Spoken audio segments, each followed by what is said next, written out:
യൂട്യൂബിന് വിട. സൂര്യയിലെ എല്ലാ പരമ്പരകളും സംരക്ഷണത്തിന് ശേഷം തികച്ചും സൗജന്യമായി സൺ നെക്സ്റ്റ് ആപ്പ് ഡൗൺലോഡ് ചെയ്യൂ. കണ്ടാസ്വദിക്കാം നിങ്ങളുടെ പ്രിയ പരമ്പരകൾ.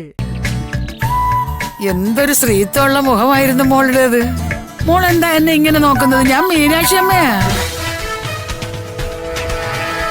വസന്തരങ്ങളുടെ അമ്മ. അതെന്താ ചേട്ടാ, എനിക്കറിയാത്തതാണോ? എടോ, താൻ നോക്കുന്ന കണ്ടപ്പോ പറഞ്ഞതേ ഉള്ളൂ. അതെന്തായാലും ഒരു വല്ലാത്ത പറച്ചിലായി പോയി അർജുൻ. പൂജ മോക്ക് എന്താ ഞങ്ങളെ കണ്ടാ മനസ്സിലാവത്തില്ലെന്നോ? അയ്യോ, അതല്ല.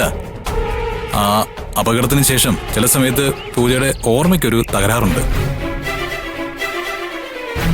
അങ്ങനെ ചിലപ്പോ ഓർത്തെടുക്കാനായിട്ട് ബുദ്ധിമുട്ടുണ്ടാവും. അതാ ഉദ്ദേശിച്ചത്.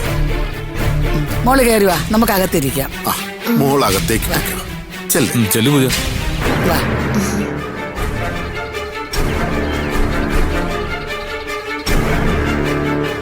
താനിക്ക് എനിക്ക് തന്നോട് ചില കാര്യങ്ങൾ പറയാനുണ്ട്. വാ.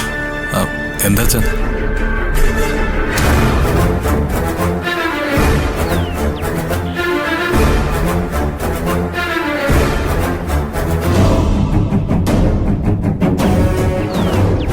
മോൾ ഇവിടെ നിൽക്കുകയാണോ മോളെ?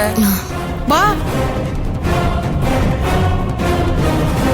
പൂജയുടെ സ്വഭാവത്തിൽ തനിക്ക് എന്തെങ്കിലും മാറ്റം തോന്നിയോ? ആദ്യം മുതലേ ഒരുപാട് സംശയങ്ങളുണ്ടായിരുന്നു. ശബ്ദത്തിൽ മാത്രമാണ് ആദ്യം പ്രകടമായിട്ട് തോന്നിയത്. പക്ഷേ വോക്കൽ കോഡിന് പരിക്കേറ്റത് മൂലം ചിലപ്പോൾ ശബ്ദം അങ്ങനെ വരാമെന്ന് പറഞ്ഞിരുന്നു. അപ്പോ സ്വഭാവത്തിൽ മാറ്റമൊന്നും തോന്നിയില്ല? ആദ്യമൊക്കെ ആളുകളെ തിരിച്ചറിയാൻ പോലും ബുദ്ധിമുട്ടാണെന്ന് തോന്നിയിരുന്നു. ഞാൻ, അമ്മ, അച്ഛൻ, അങ്കിള്, ആന്റി തുടങ്ങി അടുത്തവരെ ഒഴികെ